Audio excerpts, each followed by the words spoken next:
ஓம் முருகா போற்றி. ஓம் சரவண பவ. என் அன்பு குழந்தையே, நீ என்னிடம் வைத்த வேண்டுதலை நான் உன் கனவில் வந்து பதில் சொல்லப் போகிறேன். என்ன செய்ய வேண்டும், எப்படி செய்ய வேண்டும், அந்த வேண்டுதல் எப்போது நிறைவேறப் போகின்றது என்ற பதிலை உன் கனவில் வந்து சொல்லப் போகிறேன். இன்று இரவுக்குள் இதை நீ எப்படியாவது கேட்டுவிடு. இன்று இரவே உன் கனவில் தோன்றி நிச்சயம் நல்ல பதிலை தருவேன். அதை நீயும் உணர்ந்து கொள்வாய். இது உண்மை. நான் உனக்கு கனவில் வரப்போகின்றேன். உன் கனவில் தோன்றி உன்னுடைய எந்தெந்த வேண்டுதல் நிறைவேற வேண்டும் என்ற ஒரு குறிப்பை உனக்கு உணர்த்தப் போகின்றேன். அந்த வேண்டுதல்கள் இனி ஒவ்வொன்றாக அடுத்தடுத்து உனக்கு நிறைவேறும். எப்போது என்று தெரியாது, எந்த நேரத்திலும் வருவேன். நீ தூங்கச் செல்லும் முன் என்னுடைய பெயரை சொல்லிவிட்டு என்னுடைய நாமத்தை உச்சரித்தபடியே நீ உறங்கச் செல். கட்டாயம் வருவேன். உன்னுடைய கனவில் தோன்றி உன்னுடைய எந்தெந்த முக்கியமான வேண்டுதல்களை எல்லாம் நிறைவேற்றப் போகிறேன் என்ற ஒரு சிறு குறிப்பை உனக்கு உணர்த்துவேன். அதன்படிதான் அடுத்தடுத்து நடக்கும். நீ அவசரப்படுவதால் எதுவும் இங்கு மாறப்போவது கிடையாது. நான் எழுதியது எதுவோ அது படிதான் உனக்கு நடக்கும். உன்னுடைய சில வேண்டுதல்களில் மாற்றமும் நிகழ்ந்திருக்கிறது. அதனை நீ ஏற்றுக்கொண்டுதான் ஆக வேண்டும். அதன்படிதான் நான் உனக்கு தருவேன். நீ புரிந்து கொண்டால் உனக்கு நல்லது. நீ புரிந்து கொண்டு அதை ஏற்றுக்கொண்டால் உனக்கு செய்வதெல்லாம் நல்லதாகவே நடக்கும். நான் சொல்வது எல்லாம் செய்வது எல்லாம் உன்னுடைய நன்மைக்காக மட்டுமே என்பதை நீ உணர்ந்து கொள்ள வேண்டும். நிச்சயமாகவே உனக்கு நல்லதை நான் செய்வதற்கே இந்த ஏற்பாடுகளை செய்திருக்கிறேன். என் பிள்ளையின் மகிழ்ச்சியே எனக்கு மிகவும் முக்கியம். எப்பொழுதும் என் குழந்தை நன்றாக இருக்க வேண்டும் என்ற எண்ணத்தோடு தான் நான் ஒவ்வொரு செயலையும் ஒவ்வொரு நொடியும் செய்து கொண்டு வருகின்றேன். உனக்கு தேவையான ஆற்றல் வார்த்தைகள் எல்லாம் என்னிடம் இருந்து உனக்கு வந்து கொண்டு இருக்கும்போது எனக்கு இவர்களோ அவர்களோ ஆறுதலாக இல்லை என்று ஏன் நினைத்து நீ கவலைப்பட்டு கொண்டிருக்கின்றாய்? யார் உன்னை ஒதுக்கினாலும் நான் உன்னுடன் தான் இருப்பேன். இதையே நான் எத்தனை முறைதான் உன்னிடம் சொல்வது, எத்தனை முறைதான் உனக்கு நிரூபித்து காமிப்பது? அப்படி இருந்தும் என் மீதான நம்பிக்கை அவ்வப்போது மாயை என்ற வலையில் சிக்கி நிலைகுலைந்து போகிறது. மீண்டும் புதிதாக பிறப்பது போலவே என்னை நோக்கி நீ வருகின்றாய். அப்படி இருந்தும் நீ எதையோ நினைத்து கவலைப்படுவது வீண் சங்கடங்களை மட்டும்தான் ஏற்படுத்தும். சில காலங்கள் எப்படி இருக்கும், அப்புறம் அவர்கள் மாறி உன்னிடம் நல்ல விதமாக பேசுவார்கள் என்ற எண்ணத்திலேயே நான் உன் காலத்தை கழித்து கொண்டிருக்கின்றேன். உன் கவனம் முழுவதும் உன்னுடைய கடமையில் வைத்தால் போதும். மற்றவைகளை நீ என்னிடம் பிரார்த்தித்தபடி நான் சரியாக்கி உன் கையில் தருகிறேன். உன் மனதளவில் ஏற்படும் முன்னேற்றம் அப்படியே மேற்கொண்டு தொடரட்டும். அதை நீ விட்டு விடாதே. யாருக்காகவும் உன்னை நீ மாற்றிக்கொள்ளாதே. உன் மனதில் என்ன சரியென்று படுகிறதோ அதை நீ செய். மற்றவையெல்லாம் நல்லபடியாக நடக்க என்னுடைய அருளும் ஆசியும் எப்போதும் உனக்கு இருக்கும். நீ தூங்கச் செல்லும் முன் மறந்து விடாமல் என்னுடைய நாமத்தை சொல்லிக்கொண்டே இரு. நிச்சயம் உன் கனவில் தோன்றி அதற்கான சிறு குறிப்பை தருவேன். அதன்படியே ஒவ்வொரு வேண்டுதலாக உன்னுடைய முக்கியமான வேண்டுதலில் எது முதன்மையான வேண்டுதலோ அதன்படி வரிசையாக நிறைவேற்றி தருவேன். இது என் மீது சத்தியம். என் வாக்கு என்றுமே பொய்த்ததில்லை என்பதை நம்பு. நீ நல்ல மனம் ஒன்றே போதும் புண்ணியம் செய்வதற்கு. ஆம், புண்ணியம் செய்ய மனம் வேண்டுமே தவிர பணம் தேவையில்லை. உங்கள் மனம் நல்லதையே நினைக்கட்டும், அதுவும் மற்றவர்களுக்காக இருக்கட்டும். இதுதான் புண்ணியம். மற்றவர்களின் துக்கங்களை உங்களது என்று எண்ணி வருந்தி பாருங்கள். உங்களுக்கு கிடைக்காவிட்டாலும் பரவாயில்லை, மற்றவர்களுக்காவது கிடைக்கட்டும் என்று வேண்டிக் கொள்ளுங்கள். மனமுருக வேண்டிக் கொள்ளுங்கள், மனதார வேண்டிக் கொள்ளுங்கள். அனைத்து உயிர்களுக்கும் உங்களுக்கும் தொடர்பு உண்டு என்று எண்ணிக்கொள்ளுங்கள். உங்களால் அனைவருக்கும் அன்பான ஆதரவான எண்ணங்களை அளிக்க முடியும் என்று நினைத்து பாருங்கள். உங்கள் எண்ணங்கள் அனைத்தையும் நிறைவேற்றும் என்று நம்புங்கள். இறைவனை துணைக்கு அழையுங்கள். மற்றவர்களுக்காக உதவ இறைவனிடம் நீங்கள் வேண்டுங்கள். தன்னலமற்ற எண்ணத்தை இவ்வுலகில் பரவ விடுங்கள். அனைவரும் உங்களுக்கு அன்பானவர்களாக மாறிவிடுவார்கள். உங்கள் உள்ளம் மகிழ்ச்சியாகிவிடும். அனைவரும் நிம்மதியாக வாழ்வார்கள். அந்த மகா புண்ணியம் உங்களை மட்டுமே வந்து சேரும். இந்த புண்ணிய செயலுக்கு நீங்கள் செலவு செய்தது என்ன? பிரார்த்தனை மட்டுமே, வேறு ஒன்றுமே கிடையாதே. ஒரு பைசா கூட நீங்கள் செலவு செய்யவில்லை. எங்கும் அலையவும் இல்லை. யாரிடமும் கோபமும் கொள்ளவில்லை. பொய்யும் கூறவில்லை. யாரிடமும் எதற்காகவும் நீங்கள் கையேந்தவும் இல்லை. யாரும் உங்களை குறை கூறப் போவதும் இல்லை. எதையும் நீங்கள் இழக்கப் போவதும் இல்லை. எதையும் இழக்காமல் நீங்கள் புண்ணியத்தை மட்டுமே சம்பாதித்திருக்கிறீர்கள். சரி, இதை எப்படி நாம் செயல் வடிவத்திற்கு கொண்டு வருவது என்பதை பார்ப்போமா? இதை செயல் வடிவத்திற்கு கொண்டு வருவது மிக மிக எளிது. தினமும் ஏதேனும் ஒரு நேரத்தில் யாராவது ஒருவர் நன்றாக இருக்க வேண்டும் என்று எண்ணி பழகிக்கொள்ளுங்கள். இதற்காக நேரம் காலம் எல்லாம் பார்க்க தேவையில்லை. எந்த நேரத்திலும் யாருக்காகவும் எண்ணிக்கொள்ளலாம். ஆரம்பத்தில் சொந்த பந்தங்களுக்காக வேண்டிக் கொள்ளுங்கள். நாளடைவில் கண்ணில் படும் அனைவருக்காகவும் வேண்டிக் கொள்வீர்கள். நாட்கள் செல்ல செல்ல நீங்கள் கேள்விப்பட்டவர்களுக்காகவும் அவர்கள் நல்ல முறையில் வாழவும் நீங்கள் எண்ண துவங்குவீர்கள். நீங்கள் வேண்டிக் கொள்ளும் நபர் பற்றி கவலைப்படாதீர்கள். அவர் எவ்வளவு மோசமானவராக இருந்தாலும் அவர் நல்ல முறையில் வாழ வேண்டும் என்று நீங்கள் வேண்டிக் கொள்ளுங்கள்.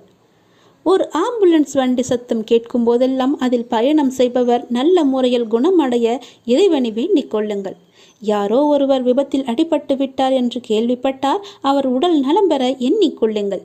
மனிதர்கள் மட்டுமல்ல, அனைத்து உயிர்களிடமும் இந்த செயலை நீங்கள் செய்யுங்கள். தெருவோரம் ஒரு மரம் வெட்டப்பட்டிருந்தால் அதற்காகவும் நீங்கள் எண்ணிக்கொள்ளுங்கள். அந்த மரத்தை வெட்டியவர் மேலும் சில மரங்களை நடட்டும் என்று வேண்டிக் கொள்ளுங்கள். வெட்டப்பட்ட மரம் மற்றவர்களின் வாழ்வாதாரத்திற்கு உதவட்டும் என்று எண்ணிக்கொள்ளுங்கள். உலகத்தில் உள்ள அனைவரும் நன்றாக இருக்கட்டும் என்று ஒற்றை வரியிலே முடித்து கொள்ளாதீர்கள்.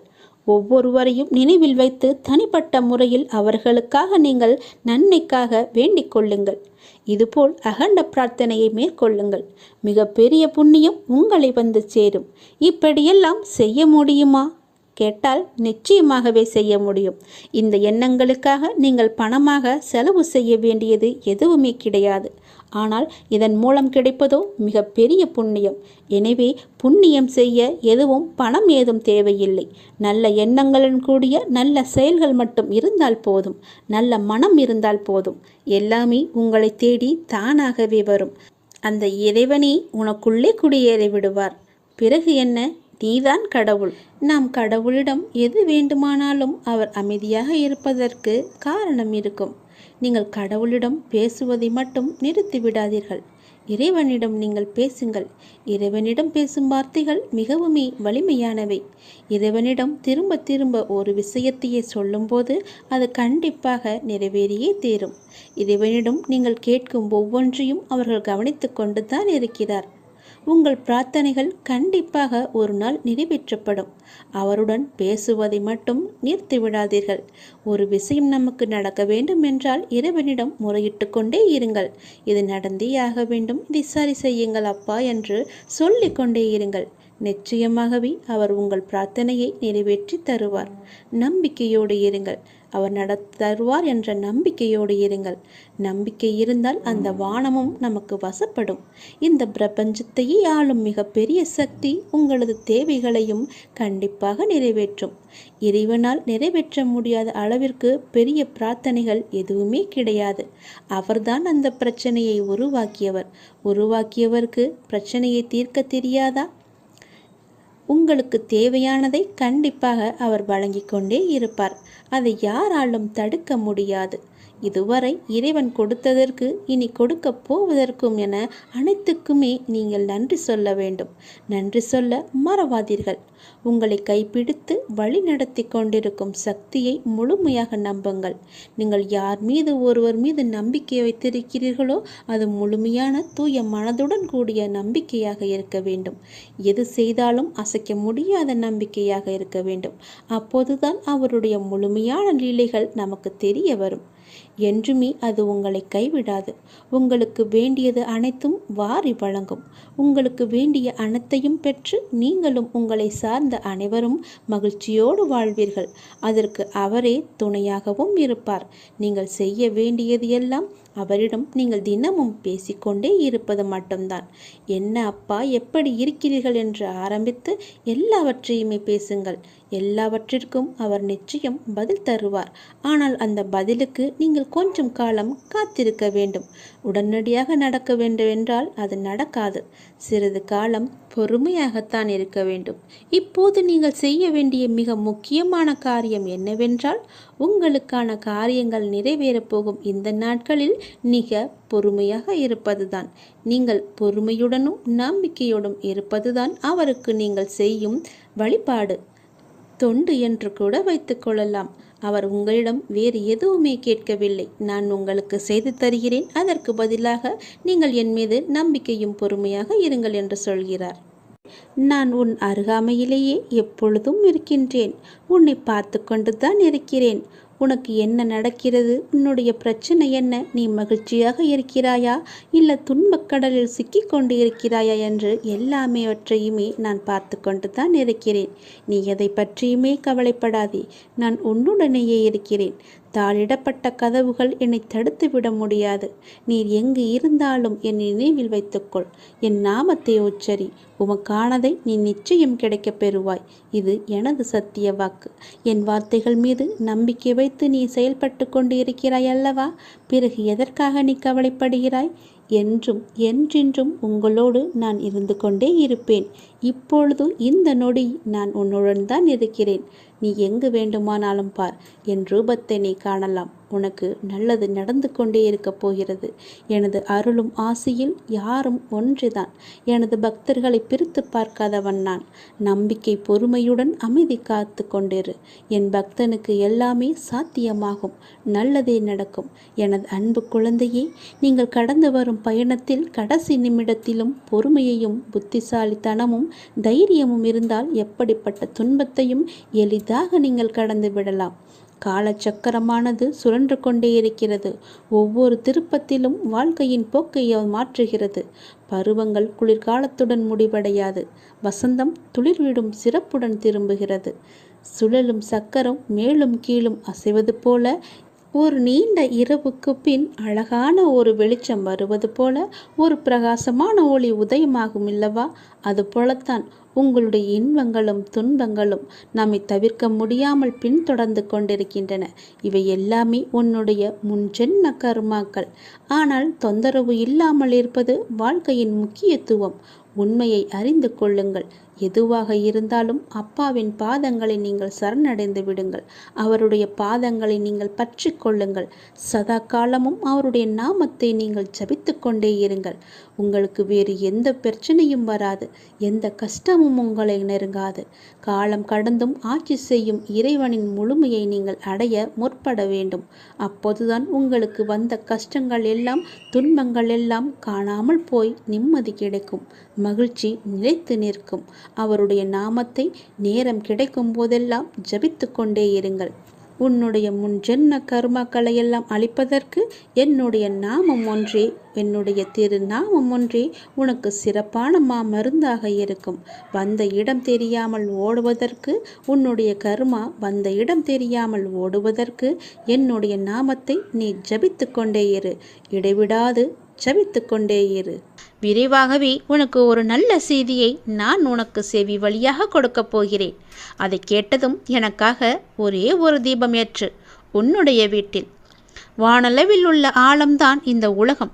இந்த மேகங்கள் போலத்தான் வாழ்க்கையும். அதில் வாழ்க்கையை நெறிகளுடன் கூடிய வாழ்க்கையாய் பார்த்து வாழ்பவர்கள் மிக குறைவு. என் பிள்ளைகளுக்கு முதலில் நான் பயிற்றுவிப்பது ஒழுக்கமும் நேர்மறையான எண்ணங்களும் தான். அதில்தான் நீ இப்போது இருக்கிறாய். பயிற்சி நடக்கும்போது சில போராட்டங்கள் குழப்பங்கள் எல்லாம் நிகழும். அதை பார்த்து நீ பயப்படாதே. உனக்கு இது நல்லதா கெட்டதா என குழம்பி முடிவுகள் எடுக்க முடியாமல் போகும் தருணம் கூட வரலாம். அப்பொழுதும் நீ பயப்படாதே. அப்படி உனக்கு குழப்பம் வரவில்லை என்றால் அதில் உனக்கு பயிற்சியே சரியாக இல்லை என்று அர்த்தம். பயிற்சியில் தோல்விகள் வெற்றிகள் என இரு முனைகள் இருக்கின்றன. அதில் நீ வெற்றிக்காக போராடு. தோல்வி ஏற்படுகிறது என்றால் உன்னுடைய அப்பா உனக்காக பெரிய வெற்றியை வைத்திருக்கிறேன் என்று எண்ணி உன் மனதை நீ சாந்தப்படுத்திக்கொள். தோல்வி எதிர்நோக்குபவர்கள் சாதனையாளர்கள் என்பதை மனதில் வைத்து என்மேல் நம்பிக்கை வைத்து பொறுமையுடன் காத்து கொண்டிரு.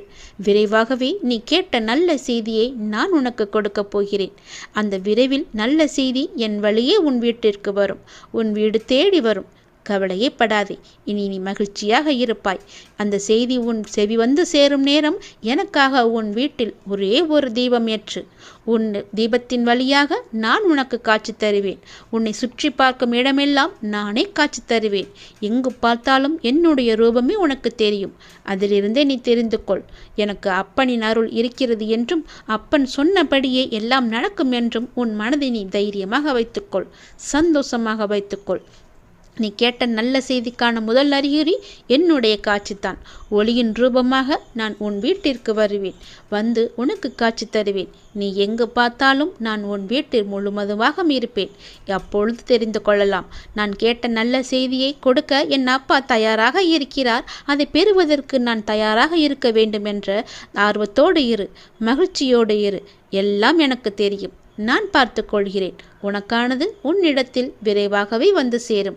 அந்த செய்தி வந்து சேரும் நேரம் அதை மட்டும் மறந்து விடாதே. ஒரே ஒரு தீபமேற்று அப்பிறகு பார் உன் வாழ்வு எப்படி இருக்கும் என்று. மிக மகிழ்ச்சியாக ஒளிமயமாக உன் வாழ்வும் இனிக்கும், உன் வீடும் ஜொலிக்கும். இந்த உலகமானது எப்படி வேண்டுமானாலும் மாறலாம். மனிதனாகனவன் எப்படி வேண்டுமானாலும் மாறலாம். எந்த நொடி வேண்டுமானாலும் மாறலாம். உங்கள் மீது நீங்கள் நம்பிக்கை வையுங்கள். வாழ்க்கை எந்த நொடியிலும் மாறும். மனிதர்களிடம் நீங்கள் கவனமாக இருங்கள். எப்போது மாறுவார்கள் என்று யாருக்கும் தெரியாது. நம்மை நாமே பெரிதாக எண்ணிக்கொண்டு அகந்தை கொள்வது கூடாது. சாதாரணமானவர்களாக நம்மை கருதும் போதுதான் நம்மிடம் கருணையும் பணிவும் நல்ல சிந்தனையும் வெளிப்படத் தொடங்கும். எல்லா ஆற்றல்களும் மனிதனுக்கு இயல்பிலேயே இருக்கின்றன. ஆன்மீகத்தின் உதவியால் தடைகளை போக்கி நாம் நிறைநிலையை அடைய வேண்டும். ஆன்மீகத்தின் உதவியால் தீயவர்கள் கூட மகானாக முடியும். இந்த உலகம் இறைவனுக்கு சொந்தமானது. உலக பொருட்களிலெல்லாம் அவரே இருக்கின்றார். இந்த கோணத்தில் பார்க்க தொடங்கிவிட்டால் நம் மனம் உயர்வு பெறும்.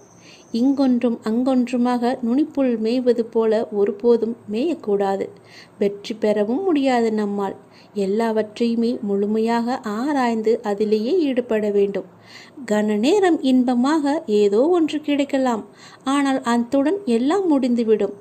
நம்முடைய இன்பமானது தொடர்ந்து நிலைத்து இருக்கும்படி செய்ய வேண்டும். ஒவ்வொரு நேர்மையான செயலும் அதற்குரிய வெகுமதி தர காத்து கொண்டிருக்கிறது. உணர்ச்சி வசப்பட்டால் முடிவெடுக்க முடியாமல் தடுமாற நேரிடும். உணர்ச்சி வசப்பட்டால் எல்லாமே ஒரு நொடியிலே மாறிவிடும். அதனால் எது செய்தாலும் பொறுமையாக நிதானமாக யோசித்து செய்யுங்கள். கடந்ததை பற்றி வருந்தவோ வருவது பற்றி கற்பனை செய்யவோ வேண்டாம். முயற்சிக்குரிய பலன் ஒருவனுக்கு நிச்சயம் கிடைத்தே தீரும். எதை கண்டுமே நீங்கள் எரிச்சல் படாதீர்கள். எல்லாவற்றையுமே நீங்கள் ஒரு அனுபவ பாடமாக எடுத்துக்கொள்ளுங்கள். நமக்கு எது நடந்தாலும் இது ஒரு அனுபவம் என்று எண்ணிக்கொள்ளுங்கள். மனசாட்சிக்கு கட்டுப்பட்டு நடந்தால் உங்களுடைய வாழ்வு நலம் பெறும். மனம் என்பது கடவுளின் கையில் ஒரு கருவியாக இருக்க வேண்டும்.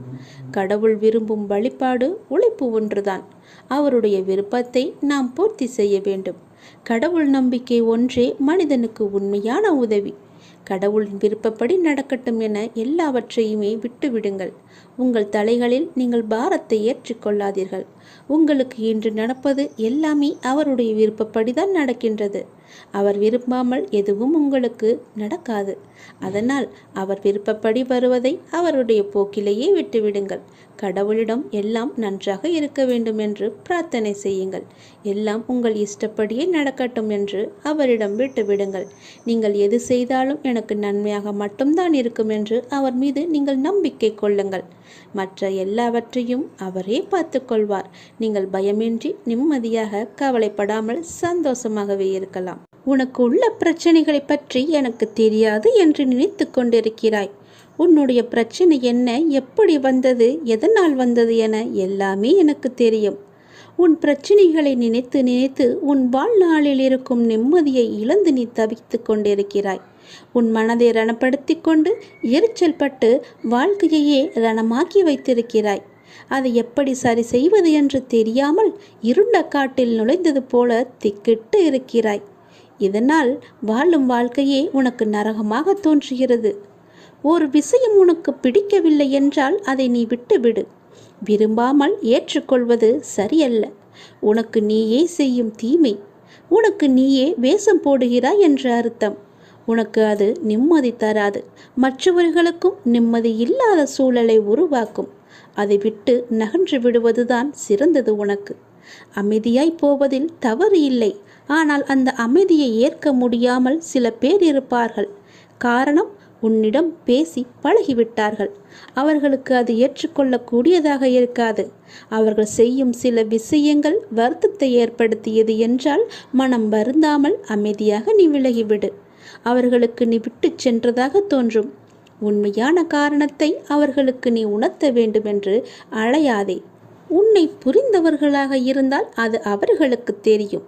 அவர்கள் செய்த தவறு என்ன, எதற்காக நீ அமைதியாக இருக்கிறாய் என்று. இதையெல்லாம் ஒரு விஷயமாக எடுத்துக்கொண்டு நீ கலங்காதே.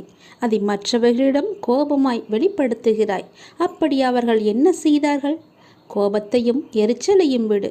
உன்னை காயப்படுத்தினது நியாயமில்லைதான். அதற்காக அந்த கோபத்தை மற்றவர்களிடம் காண்பிப்பது மிகவும் தவறு. நிம்மதியுடனும் சந்தோஷத்துடனும் வாழ அதற்கான எல்லா முயற்சியிலும் உன்னை நான் ஈடுபடுத்தி செய்ய வைப்பேன். நானே துணை நின்று உன்னை காப்பேன். நீங்கள் வாழ பிறந்திருக்கிறீர்கள். வாழ்வை அனுபவித்து வாழ வேண்டும். அதற்கு தடையாக உள்ள கஷ்டங்களையும் பிரச்சனைகளையும் வேறு விதமான சூழல்களையும் நீக்கி எல்லாவற்றிலும் சம்பூரணமாக வாழ வேண்டும் என்பதே இந்த அப்பாவின் விருப்பம். அப்பாவின் விருப்பம் உங்கள் வாழ்க்கையில் நடைமுறைக்கு வர வேண்டும் என்றால் அப்பா உங்கள் மனதில் இருக்க வேண்டும். அப்பா என் மனதில் இருப்பதை எப்படி அறிந்து கொள்வது என நீ கேட்கலாம்.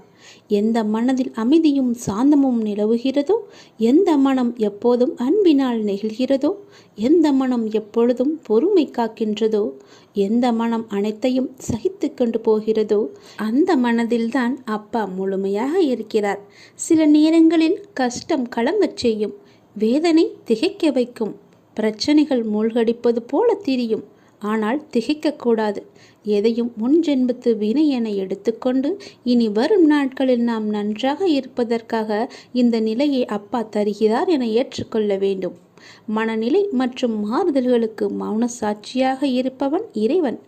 அப்பா எனக்கு எதையும் செய்யவில்லை என கதறி அழுத நாட்கள் உண்டு. அழுத நாட்கள் எல்லாமே முடிந்து போகும். ஆனந்தமான காலம் உங்களுக்காக காத்திருக்கிறது. மரம் இலைகளை உதிர்க்க ஆரம்பித்து மொட்டையாகி நின்றால் மரம் பட்டுவிட்டது என நாம் கதறுவது கிடையாதே. இது இலையுதிர் காலம், இனி வசந்த காலம் வரும் என்பதை நினைத்து நாம் காத்திருப்போம் இல்லையா? அப்படியேதான் உங்களுடைய வாழ்க்கையும். இந்த துன்ப நாட்கள் எல்லாமே முடிவுக்கு வரும்.